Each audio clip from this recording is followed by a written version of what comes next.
അപ്പോൾ നമ്മളുടെ ഒരു തമിഴ്നാട് രജിസ്ട്രേഷൻ വണ്ടി നമ്മളിവിടെ കംപ്ലീറ്റ് ചെയ്തുകൊണ്ടിരിക്കുകയാണ്. അപ്പോൾ ആൾ ഇവിടെ ഉണ്ട്. ഇവിടെ ഏകദേശം ഒരു 10-15 ദിവസത്തോളം ആളിവിടെ താമസിച്ചു. കാരണം ആളെ പിന്നെ റിട്ടേൺ പോയില്ല. ആൾ വണ്ടി ഇവിടെ ഇട്ടിട്ട് ഒരു ആഴ്ച കഴിഞ്ഞപ്പോഴേക്കും നമ്മളിവിടെ തിരിച്ചു വന്നു.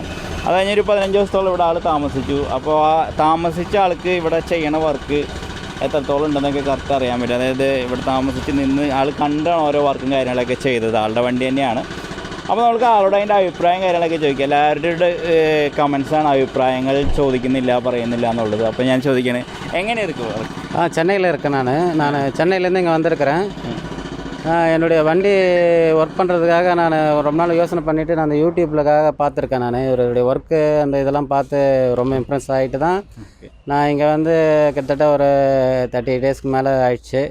ஒர்க்கை பார்த்து எங்கள் வண்டிக்கு விட்டுருக்கேன். நான் எனக்கு நிறைய ஃப்ரெண்ட்ஸுங்களாம் சென்னையிலே நிறைய இருக்காங்க ஒர்க் பண்ணுறதுக்கு. ஸோ இவருடைய ஒர்க்கு நல்லா எனக்கு பிடிச்சிருந்ததுனால நான் இங்கே சென்னையிலேருந்து நான் இங்கே கேரளாவுக்கு வந்து இப்போ இத்தனை நாள் இவ்வளோ ஸ்டே பண்ணி ஒர்க் பார்த்துருக்கேன்.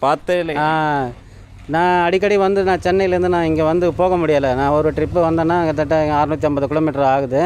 அதனால் கிட்டத்தட்ட நான் ஒரு 15 நாளாக இங்கே வந்து இருந்து பார்த்துட்டு தான் இருக்கேன். இப்போ வந்து எப்படின்னா ஒர்க்கு ஒரு ஓனர் வந்து ஒரு வண்டியை நின்று பார்த்துன்னு இருக்கணும்னு அவசியம் கிடையாது. நாங்கள் நின்று பார்க்கும்போது இருக்கிறதுனால ஒர்க்கு நடக்குதோ அது வந்து நீங்கள் இல்லைனாலும் அந்த ஒர்க்கு நடக்குது. அதை நான் நேராக பார்த்தேன். என் வண்டின்னு இல்லை, அவங்க மற்ற வண்டியில் வேலை பார்க்கும்போதும் தெரியுது எனக்கு.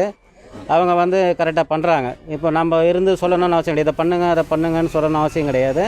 அவங்களே ஆட்டோமேட்டிக்காக என்னென்ன குறை இருக்குதோ அதெல்லாம் அவங்க எல்லாமே அவங்களே ரெடி பண்ணுறாங்க. அது எனக்கு பிடிச்சிருந்தது. நான் வந்து போக முடியாதுன்றதுனால நான் கிட்டத்தட்ட ஒரு 15 நாளாக ஸ்டே பண்ணிவிட்டு இப்போ நான் வண்டி இன்றைக்கி டெலிவரி கொடுக்குறாங்க. எனக்கு ரொம்ப സന്തോഷം എനിക്ക്. Okay thank you. അപ്പോൾ ആൾക്ക് ഭയങ്കര ഇഷ്ടപ്പെട്ടു വർക്ക്. ആൾ ഇവിടെ സ്റ്റേ ചെയ്തിട്ടാണ്, നമ്മളുടെ ഗാരേജ് സ്റ്റേ ചെയ്തിട്ടാണ് നമ്മളുടെ ഈ ഒരു വർക്കിന് ഫുള്ളായിട്ട് ആൾ ഈ വണ്ടിയിൽ ചെയ്തിട്ടുള്ള വർക്ക് മൊത്തം ഏകദേശം 15 ദിവസത്തോളം ആൾ കണ്ടിട്ടുണ്ട്, ഡയറക്റ്റ് കണ്ടിട്ടുണ്ട്. അപ്പോൾ ആളുടെ അഭിപ്രായം ജസ്റ്റ് നിങ്ങളെ അറിയിച്ചതാണ്. അപ്പോൾ ആളുടെ വണ്ടി ഞാൻ ചെയ്തതൊന്ന് കാണിച്ചു തരാം. ഓക്കെ, അപ്പോൾ അങ്ങനെ കാര്യങ്ങൾ. അപ്പോൾ കാർ ജേജിൽ ഇനി വർക്ക് ചെയ്യാൻ താല്പര്യം തീർച്ചയായും കോൺടാക്ട് ചെയ്യാവുന്നതാണ്.